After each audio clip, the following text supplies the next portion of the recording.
Good morning, all. We will continue with page number 11, Features of Fluent Speech, Use of Gesture, Lesson, Assimilation and Elision. Speech fluency is a term used in speech pathology that describes sounds, syllables, words and phrases when joined together. Speech fluency എന്ന് പറയുന്നത് എന്താണ്? നമ്മൾ speech പാത്തോളജിയിൽ use ചെയ്യുന്ന ഒരു ടേമാണ്.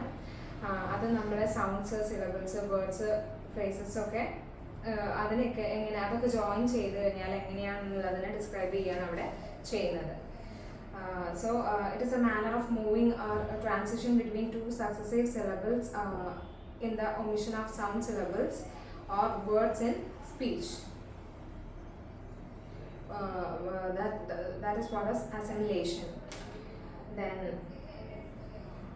there are various forms of fluency, whether referred to speaking another language, reading or singing.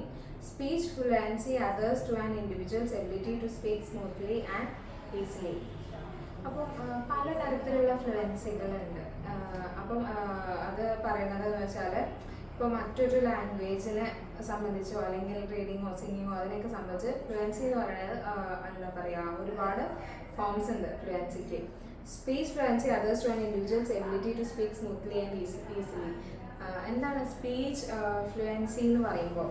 ഒരു വ്യക്തി ഒരു എന്താ പറയുക, വ്യക്തിയുടെ സംസാരിക്കാനുള്ള കഴിവ്, അത് വളരെ സ്മൂത്തായിട്ട് അല്ലെങ്കിൽ പെട്ടെന്ന് നല്ല രീതിയിൽ സംസാരിക്കാനായിട്ടുള്ള ഒരു വ്യക്തിയുടെ കഴിവാണ് സ്പീച്ച് ഫ്ലുവൻസി എന്നുള്ളതുകൊണ്ട് ഉദ്ദേശിക്കുന്നത്. Language fluency is one of the variety of terms used to characterize or measure a person's language ability, often used in conjunction without accuracy and complexity. Although there are no widely agreed upon definitions or measures of language fluency, someone is typically said to be fluent if their use of language appears fluid or natural, coherent and easy as to oppose to slow, halting use. In other words, fluency is often described as the ability to produce language on demand and be understood. ഒരു language fluency എന്ന് പറയുന്നത് ഒരു പേഴ്സൻ്റെ language എബിലിറ്റീനെ കുറിച്ച് പറയാനായിട്ട് അല്ലെങ്കിൽ അതിനെ measure ചെയ്യുന്ന ഒന്നാണ് എൻ്റെ ലാംഗ്വേജ് ഫ്ലുവൻസി എന്ന് പറയുന്നത്. അപ്പം ഇപ്പം ഒരു എന്താ പറയുക, ഒരുപാട് എഗ്രീഡ് ആയിട്ടുള്ള ഒരു ഡെഫിനിഷൻ കാര്യങ്ങളൊന്നും ഇല്ല, ലാംഗ്വേജ് ഫ്ലുവൻസിക്ക് ഇല്ല.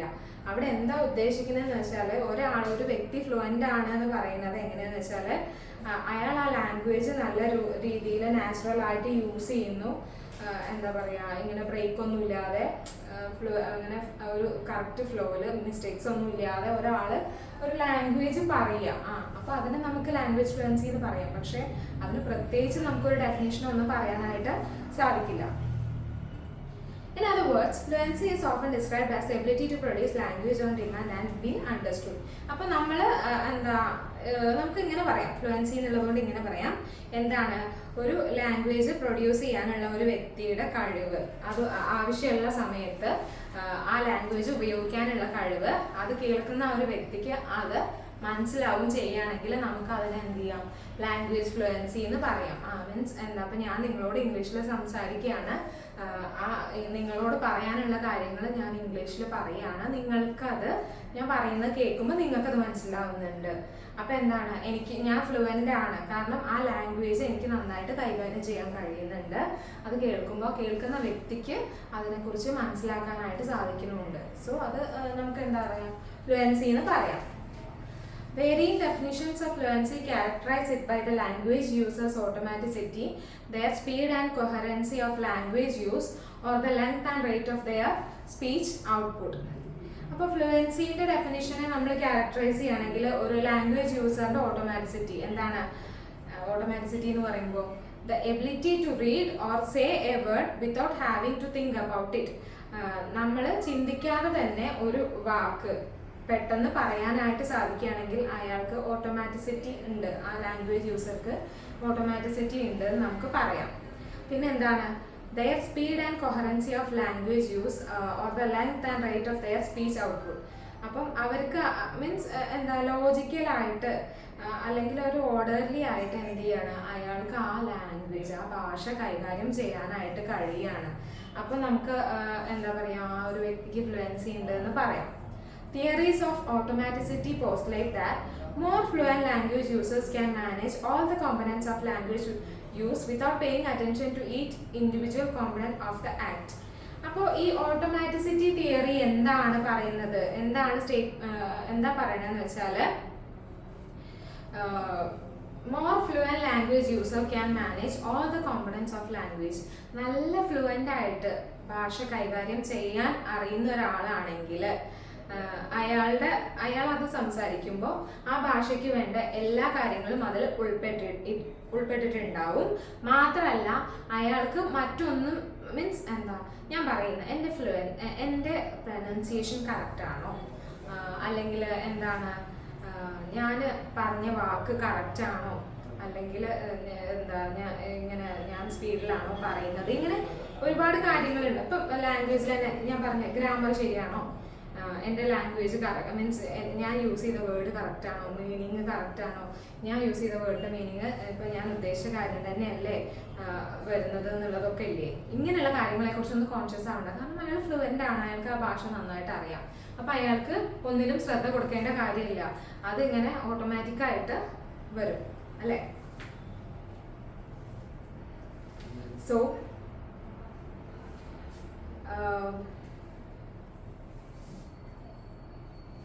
in other words, fluency is achieved when one can access language knowledge and produce language unconsciously or automatically.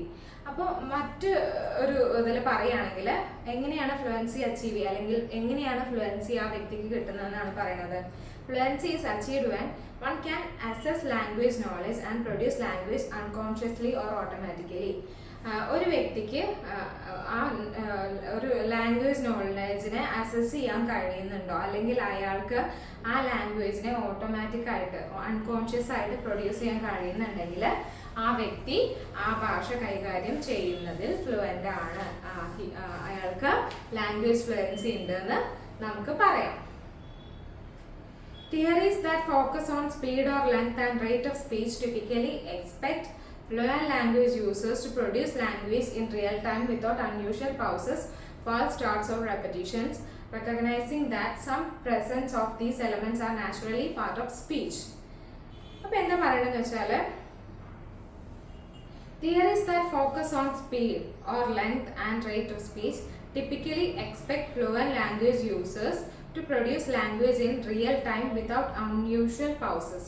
അപ്പം എന്താ ഇങ്ങനെ ഇടയ്ക്കിടയ്ക്ക് ഇങ്ങനെ പൗസസ് ഒന്നും വരാതെ, തെറ്റായിട്ടുള്ളൊരു സ്റ്റാർട്ടിങ് വരാതെ, റെപ്പറ്റീഷൻസ് ഒന്നും ഇല്ലാതെ അയാൾക്ക് ആ ലാംഗ്വേജ് യൂസ് ചെയ്യാൻ കഴിയുന്നുണ്ടെങ്കിൽ എന്താണ് ആ ലാംഗ്വേജ് യൂസർ ആ ലാംഗ്വേജിൽ ഫ്ലുവൻ്റ് ആണെന്ന് നമുക്ക് പറയാം. Fluency is sometimes considered to be a measure of performance rather than an indicator of more concrete language knowledge, and thus perception and understandability are often key ways that fluency is understood. അപ്പോൾ എന്താ പറയുക, ഫ്ലുവൻസിനെ നമുക്ക് ചില സമയത്ത് ഇങ്ങനെ പറയാം, എന്താണ് ഒരു മെഷർ ഓഫ് പെർഫോമൻസ് ആണ്. എന്നാൽ ഒരു കറക്റ്റ് ആയിട്ടുള്ള ഒരു ലാംഗ്വേജ് നോളേജിൻ്റെ ഒരു ഇൻഡിക്കേറ്റർ ആയിട്ട് നമുക്ക് അതിനെ പറയാം. അതുപോലെ തന്നെ ആ വ്യക്തിക്ക് ഇപ്പം അതിലൂടെ ആ ഭാഷ കേൾക്കുന്നതിലൂടെ ആ വ്യക്തിക്ക് അത് നന്നായിട്ട് മനസ്സിലാവുന്നുണ്ട് എന്നുള്ള ആ ഒരു രീതിയിലും പറയാം. Language fluency is sometimes contrasted with accuracy and complexity.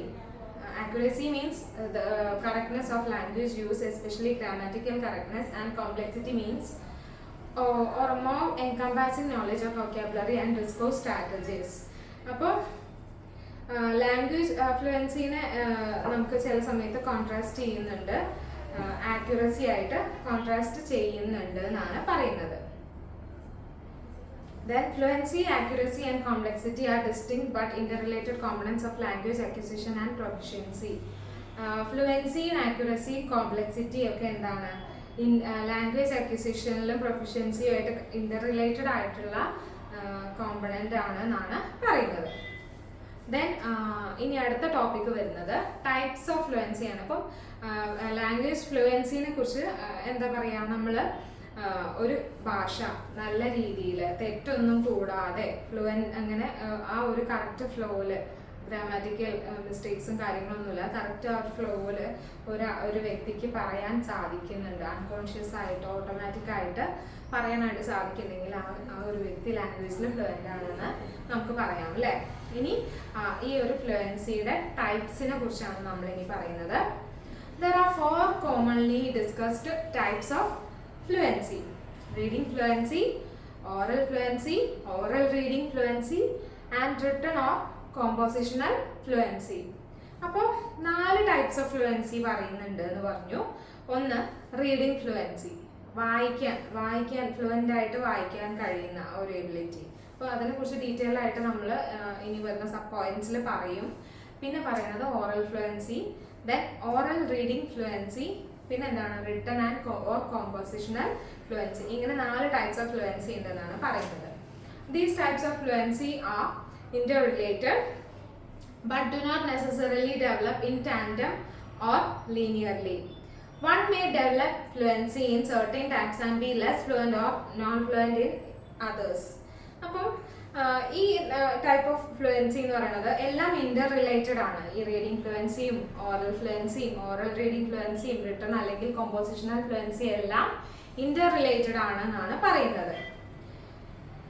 അപ്പോൾ ഒരേ സമയത്ത് വരുന്നതല്ല, പക്ഷെ എന്താണ് അങ്ങനെ ഒരേ സമയത്ത് വരണമെന്നില്ല, പക്ഷെ അത് ഇന്റർ റിലേറ്റഡ് ആണ്. One may develop fluency in certain types and be less fluent or non-fluent in others. അപ്പം ഈ ടൈപ്പ് ഓഫ് ഫ്ലുവൻസിയിൽ ചിലപ്പോൾ ഒരാൾക്ക് റീഡിംഗ് ഫ്ലുവൻസി ആയിരിക്കും കൂടുതൽ ഉണ്ടാവാം, ചില ആൾക്ക് ഓറൽ ഫ്ലുവൻസി ആയിരിക്കും, ചിലപ്പോൾ രണ്ടും കൂടെ ഉള്ള ആളുകളും ഉണ്ടാവാം. അങ്ങനെ പല രീതിയിലും വരാം. In sense of proficiency, fluency encompasses a number of related but separable skills. അപ്പം എന്താ പറയുക, ഫ്ലുവൻസി എന്ന് പറയുന്നത് ഒരു ഇതിൽ തന്നെ വരും, മൊത്തം വ്യാപിച്ചു കിടക്കുന്ന ഒന്നാണ്. മീൻസ് ഇതിങ്ങനെ കണക്റ്റഡ് ആണ്, ഇന്റർ റിലേറ്റഡ് ആണ് ഫ്ലുവൻസി, ഈ ടൈപ്സ് ഓഫ് ഫ്ലുവൻസീസ് എല്ലാം. അപ്പോൾ അതിൽ നമുക്ക് ആദ്യത്തെ ഫ്ലുവൻസി നോക്കാം, reading fluency. Reading fluency refers to the link between the recognition of words while reading and reading comprehension, which manifests itself in the speed and accuracy that one is able to read text. അപ്പം ഇതെന്താ reading fluency എന്ന് പറഞ്ഞാൽ link between the recognition of words while reading and reading comprehension.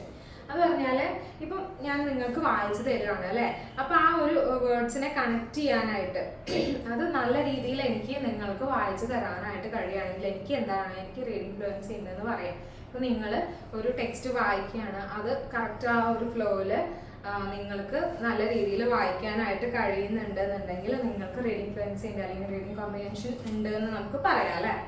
which manifests itself in the speed and accuracy that one is able to read text. ഒരാൾക്ക് വായിക്കാനുള്ള ഒരു കഴിവ്, സ്പീഡും accuracy ഉണ്ടെന്നുണ്ടെങ്കിൽ അയാൾക്ക് റീഡിംഗ് ഫ്ലുവൻസി ഉണ്ടെന്ന് നമുക്ക് പറയാം അല്ലേ. Research on reading fluency aligns concept of accuracy, automaticity and prosody. ഇപ്പം എന്താ പറയണത്, റീഡിംഗ് ഫ്ലുവൻസിയിൽ നടത്തിയിട്ടുള്ള ഒരു റിസർച്ചിൽ പറയുന്നത് എന്താണ്, reading fluency aligns concept of accuracy. അതിലെന്താണ് ആ ഒരു ആക്യുറസി എന്നുള്ള കൺസെപ്റ്റ് ഉണ്ട്, അതിലൊരു ഓട്ടോമാറ്റിസിറ്റി ഉണ്ട്, ഓട്ടോമാറ്റിക് ആയിട്ട് ആണ് അത് വരുന്നത്. പിന്നെ എന്താണ് ആൻഡ് പ്രസോഡി എന്ന് പറയുന്നത് the study of poetic metric or the art of versification എന്നാണ് പറയുന്നത്. ഇപ്പം നമ്മൾ ഗദ്യം എന്നൊക്കെ പറയില്ലേ, അതാണ് സാധനം. To achieve reading fluency, reader must have knowledge of the content of language as well as vocabulary being used. അപ്പം ഒരാൾക്ക് റീഡിംഗ് ഫ്ലുവൻസി അച്ചീവ് ചെയ്യുക എന്ന് പറഞ്ഞാൽ എന്താണ്, ഒരാൾക്ക് റീഡിംഗ് ഫ്ലുവൻസി നേടിയെടുക്കാനായിട്ട്, വായനയിലുള്ള ഒരു വേഗത നേടിയെടുക്കാനായിട്ട്, തെറ്റ് കൂടാതെ അത് പറയാനായിട്ട് അയാൾക്ക് എന്താണ് വേണ്ടത്, ആ ലാംഗ്വേജിൻ്റെ കണ്ടന്റിനെ കുറിച്ച് ഒരു അറിവ് വേണം. അതുപോലെ തന്നെ ആ ലാംഗ്വേജിൽ യൂസ് ചെയ്തിട്ടുള്ള വൊക്കാബുലറി എന്താണ്, ആ ഒരു വേർഡ്സ് അതൊക്കെ നന്നായിട്ട് യൂസ് ചെയ്യാനായിട്ട് കഴിയുമെങ്കിൽ അയാൾക്ക് റീഡിംഗ് ഫ്ലുവൻസി നേടിയെടുക്കാൻ കഴിയും. Interventions designed to help children learn to read fluently generally include some form of repeated reading, but this process may differ for children with learning disabilities who may struggle with reading fluency. അപ്പം ഈ interventions, act of inserting one thing between other thing like a person trying to help. അപ്പോൾ അത് പറഞ്ഞാൽ ഒരു വ്യക്തിനെ ഒന്ന് പഠിക്കാനായിട്ട്, ഒരു കാര്യം മനസ്സിലാക്കാനായിട്ട് സഹായിക്കുന്ന ആ ഒരു രീതിയില്ലേ, അത് മീൻസ് ഇപ്പം എന്താണ് ഒരു കുട്ടീനെ ഭാഷ ഇപ്പം ഇംഗ്ലീഷ് ഭാഷ നന്നായിട്ട് കൈകാര്യം ചെയ്യാൻ പഠിപ്പിക്കാനായിട്ട് എന്താണ് ഇങ്ങനെ റിപ്പീറ്റഡ് ആയിട്ട് വായിപ്പിക്കുക. അപ്പം കവിത പഠിപ്പിക്കുകയാണ്, ഇംഗ്ലീഷിലൊരു കവിത പഠിപ്പിക്കുകയാണ്, പോയം പഠിപ്പിക്കുകയാണ്. അപ്പോൾ എന്ത് ചെയ്യും, ടീച്ചർ ഒരു വട്ടം വായിക്കും, ഒരു 1-2 വട്ടം വായിച്ച് കുട്ടികളെ വായിപ്പിക്കും. ടീച്ചർ ഇപ്പം ആ ഒരു കവിത റിസൈറ്റ് ചെയ്യും. അപ്പോൾ എന്ത് ചെയ്യും, ആ ഒരു പോം റിസൈറ്റ് ചെയ്യും. അപ്പോൾ കുട്ടികൾ എന്താ റിപ്പീറ്റഡ് ആയിട്ട് അത് റിസൈറ്റ് ചെയ്യും. സോ അങ്ങനെ അത് വായിക്കാനായിട്ട് പഠിക്കുക. പക്ഷേ ഈ ഒരു കാര്യം ഇപ്പോൾ ലേണിംഗ് ഡിസബിലിറ്റി ഉള്ള കുട്ടികളുടെ കാര്യത്തിൽ പോസിബിൾ അല്ല. കാരണം വായിക്കാൻ ബുദ്ധിമുട്ടുള്ള, വായിച്ചെത്താൻ ബുദ്ധിമുട്ടുള്ള കുട്ടികൾക്ക് ടീച്ചർ ചിലപ്പോൾ ഇതിങ്ങനെ വായിച്ചു കൊടുക്കുന്നുണ്ടെങ്കിൽ പോലും അത് മനസ്സിലാക്കാനും അത് മനസ്സിലാക്കി തിരിച്ച് റെസ്പോണ്ട് ചെയ്യാനും കഴിയാത്ത അവസ്ഥ വരും. അപ്പം എന്താണ്, ആ ഒരു കുട്ടിക്ക് റീഡിങ് ഫ്ലുവൻസി നേടിയെടുക്കാൻ ബുദ്ധിമുട്ടാവും. പക്ഷെ നോർമൽ ചിൽഡ്രൻസിൻ്റെ ഇടയിൽ ഇങ്ങനെയൊരു രീതി നമുക്ക് പരീക്ഷിക്കാം. ഇനി നെക്സ്റ്റ് ആണ് ഓറൽ ഫ്ലുവൻസി, അല്ലെങ്കിൽ എന്താണ് നമുക്കതിന് സ്പീക്കിംഗ് ഫ്ലുവൻസി എന്നും പറയാം. Is a measurement both of production and reception of speech. As a fluent speaker must be able to understand and respond to others in a conversation. അപ്പം എന്താണ് ഈ ഒരു സ്പീക്കിംഗ് ഫ്ലുവൻസി എന്ന് പറഞ്ഞാൽ it is A measurement of both production and reception of speech. അത് പറഞ്ഞാൽ ഒരാൾ ഒരു കാര്യം പറയുക, അതേപോലെ റിസപ്ഷൻ അതിനെ സ്വീകരിക്കുക, അതേപോലെ തന്നെ തിരിച്ച് റെസ്പോണ്ട് ചെയ്യുകയും ചെയ്യുക. എന്താണ് ഒരു ഫ്ലുവൻറ്റ് സ്പീക്കറിന് എന്താണ് ഒരു വ്യക്തി പറയുന്ന കാര്യം മനസ്സിലാക്കാൻ, അണ്ടർസ്റ്റാൻഡ് ചെയ്യാനും മനസ്സിലാക്കാനും അതുപോലെ തന്നെ റെസ്പോണ്ട് ചെയ്യാനും തിരിച്ച് മറുപടി പറയാനും സാധിക്കണം ഒരു കോൺവെർസേഷനിൽ. അപ്പം അയാൾ എന്താണ്, അയാൾക്ക് സ്പീക്കിംഗ് ഫ്ലുവൻസി അല്ലെങ്കിൽ ഓറൽ ഫ്ലുവൻസി ഉണ്ട് എന്ന് നമുക്ക് പറയാം. Spoken languages typically characterized by seemingly non-fluent qualities. Example: fragmentation, pauses, false starts, hesitation, repetition because of task stress. ഈ ഒരു സ്പോക്കൺ ലാംഗ്വേജിന് ക്യാരക്ടറൈസ് ചെയ്യുമ്പോൾ അതിന് കുറച്ച് നോൺ ഫ്ലുവൻറ്റ് ക്വാളിറ്റീസ് ഉണ്ട്. എക്സാമ്പിൾ പറയുന്നുണ്ട് ഫ്രാഗ്മെന്റേഷൻ എന്താണ്, the action or process of breaking something into small parts. അത് പറഞ്ഞാൽ ഒന്നിനെ നമ്മളിങ്ങനെ പാർട്ടായിട്ട് ഇരിക്കുകയല്ല, അതിനാണ് ഫ്രാഗ്മെന്റേഷൻ എന്ന് പറയുക. അതുപോലെ തന്നെ പൗസസ് എന്താണ്, ഒരു നിർത്തല് അല്ലെങ്കിൽ തെറ്റായിട്ട് തുടങ്ങുക, ഫാൾസ് സ്റ്റാർട്ട്സ്, തെറ്റായ രീതിയിലുള്ള ഒരു തുടക്കം, അല്ലെങ്കിൽ എന്താ ഹെസിറ്റേഷൻ. അപ്പോൾ എന്താണ് ഒരു ഡൗട്ട്, ഒരു തീരുമാനം എടുക്കാൻ പറ്റാത്ത ഒരു കണ്ടീഷനിൽ വരുമ്പോൾ പിന്നെ ഇങ്ങനെ റിപ്പീറ്റഡ് ആയിട്ടുള്ള പറച്ചിൽ. അപ്പോൾ ഇതൊക്കെ ടാസ്ക് സ്ട്രെസ്സിന്റെ ബേസിസിലാണ് അങ്ങനെ സംഭവിക്കുന്നതെന്നാണ് പറയുന്നത്. How orally fluent one is can therefore be understood in terms of perception and whether these qualities of speech can be perceived as expected and natural, that is fluent, or unusual and problematic, that is non-fluent. അപ്പോൾ ഇവിടെ എന്താ പറയണമെന്ന് വെച്ചാൽ how orally fluent one is can therefore be understood in terms of perception.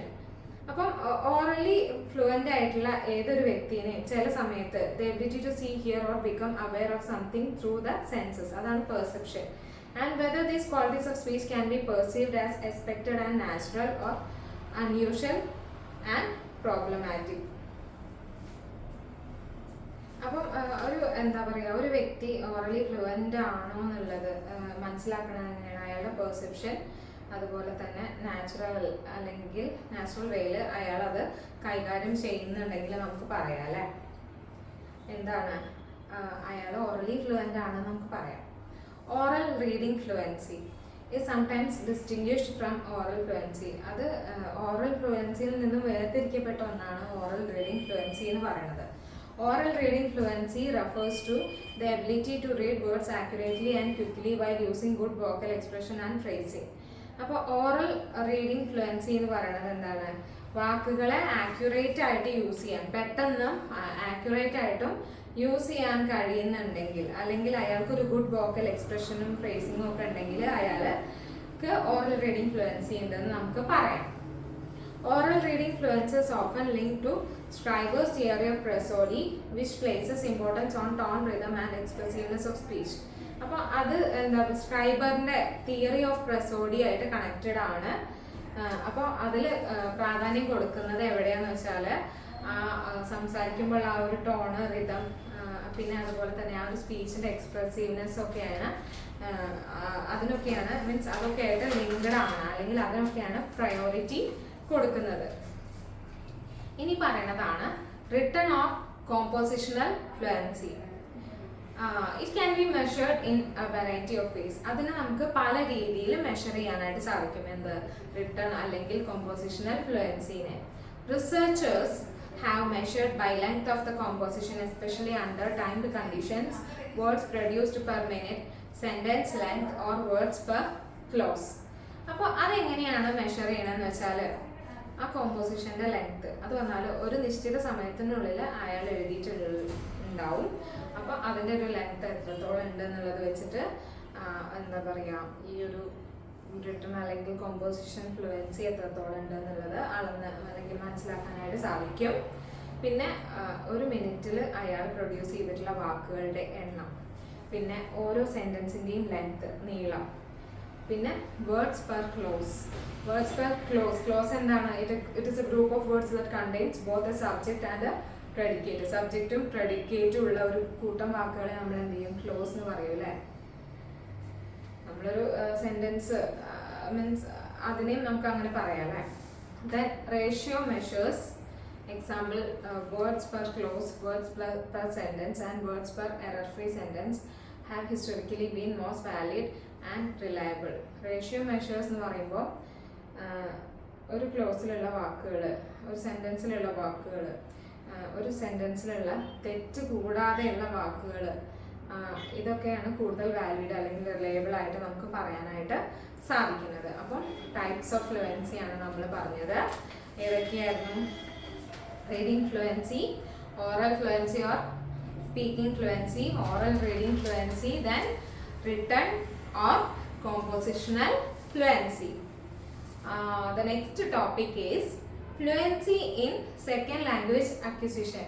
നമ്മുടെ മാതൃഭാഷ കൂടാതെ നമ്മൾ രണ്ടാമതൊരു ഭാഷ പഠിക്കുമല്ലോ. ഇപ്പം ഇംഗ്ലീഷ് ഭാഷ എന്ന് പറയുന്നത് എന്താണ്? നമ്മളെ മദർ ടങ് മലയാളമാണ്.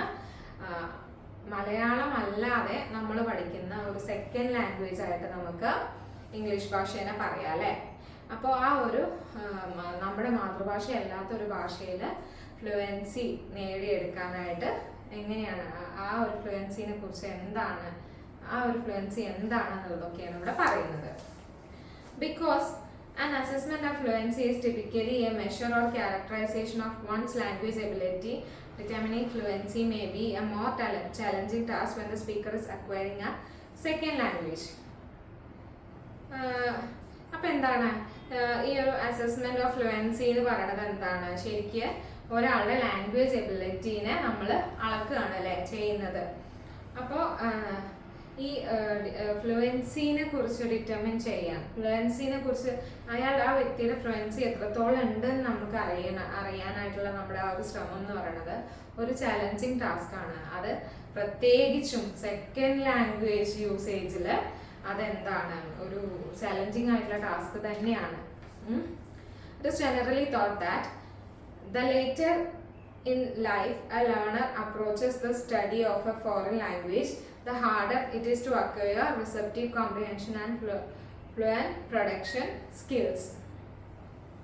നമ്മൾ എത്രത്തോളം വൈകിയാണോ ഒരു രണ്ടാമത്തെ സെക്കൻഡ് ലാംഗ്വേജ് അല്ലെങ്കിൽ ഒരു ഫോറിൻ ലാംഗ്വേജ് പഠിക്കാനായിട്ട് തുടങ്ങുന്നത് അത്രത്തോളം അത് ബുദ്ധിമുട്ടായിട്ട് വരും. നമ്മൾ പറയുന്നത് എന്താണെന്ന് വെച്ചാൽ ചെറിയ ഒരു നമ്മളിപ്പം ഫസ്റ്റ് ലാംഗ്വേജ് പഠിച്ച് തുടങ്ങുന്ന ആ ഒരു ഏജിൽ തന്നെ സെക്കൻഡ് ലാംഗ്വേജിന് നമ്മൾക്ക് പഠിപ്പിക്കുകയാണ് അല്ലെങ്കിൽ നമ്മളത് പഠിക്കുകയാണെങ്കിൽ കുറച്ചും കൂടെ ഈസി ആയിട്ട് നമുക്കത് അക്വയർ ചെയ്യാനായിട്ട് സാധിക്കും.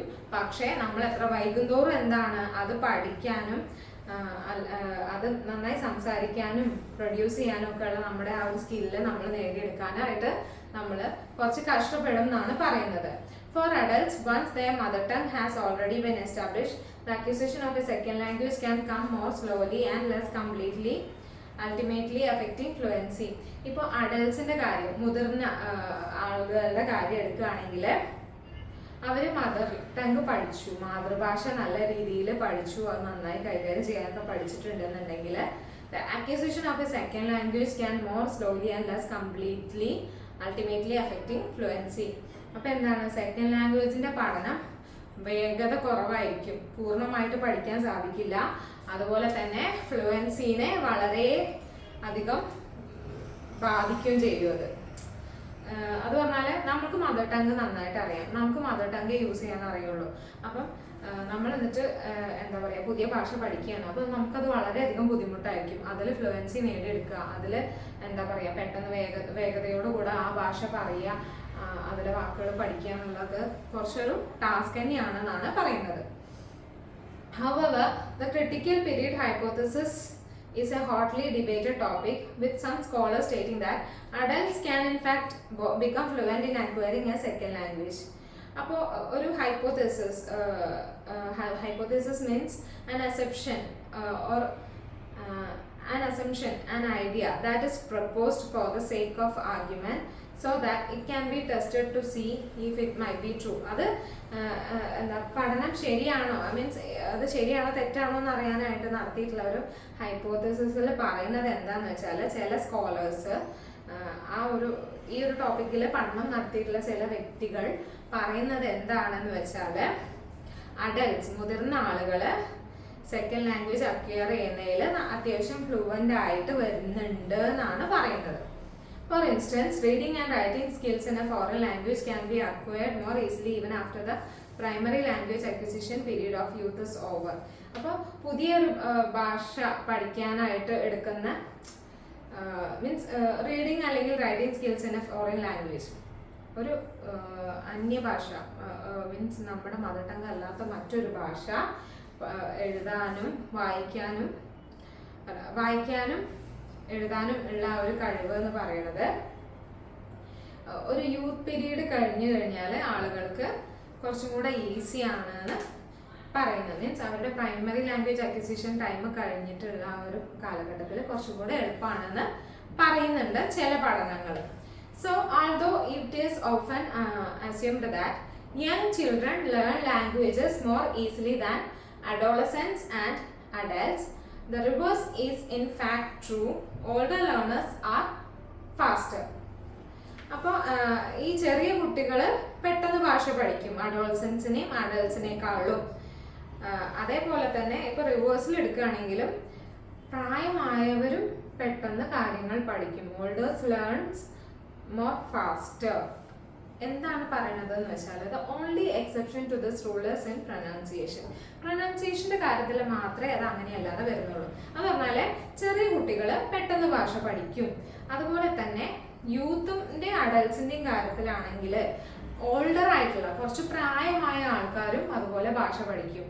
പ്രശ്നം വരുന്നത് എവിടെയാണ്? പ്രൊനൗൺസിയേഷനിൽ മാത്രമേ പ്രശ്നം വരുന്നുള്ളൂ. Young children invariably learn to speak their second language with native-like pronunciation, whereas learners who start learning a language at an older age only rarely reach a native-like skill. അപ്പോൾ എന്താ പറയുന്നത് വെച്ചാൽ, ചെറിയ കുട്ടികൾ പുതിയൊരു ഭാഷ പഠിക്കുമ്പോൾ നേറ്റീവ്സ്, ഇപ്പോൾ ഇംഗ്ലീഷ് ഭാഷ കൈകാര്യം ചെയ്യുന്ന ഫോറിനേഴ്സ് കൈകാര്യം ചെയ്യുന്ന അതുപോലെ കുട്ടികൾക്ക് അത് പഠിച്ചെടുക്കാൻ സാധിക്കും. കാരണം നമ്മൾ ഓരോ കുഞ്ഞു കാര്യങ്ങളും പഠിച്ചു വരുന്ന പ്രായമാണ് യങ് ഏജ് എന്ന് പറയുന്നത്. പക്ഷെ പ്രായമായ ആളുകൾക്ക് വരുന്ന പ്രശ്നം എന്താണെന്ന് വെച്ചാൽ, ഭാഷ അവർക്ക് പഠിക്കും, കൈകാര്യം ചെയ്യാൻ അറിയും, പക്ഷേ പ്രൊനൗൺസിയേഷനിൽ അത് കിട്ടില്ല. അത് ഒരു ബുദ്ധിമുട്ടാണ് അവരുടെ കാര്യത്തിൽ എന്നാണ് പറയുന്നത്. So this topic, fluency in second language acquisition, is over here. Next one is second language acquisition in children.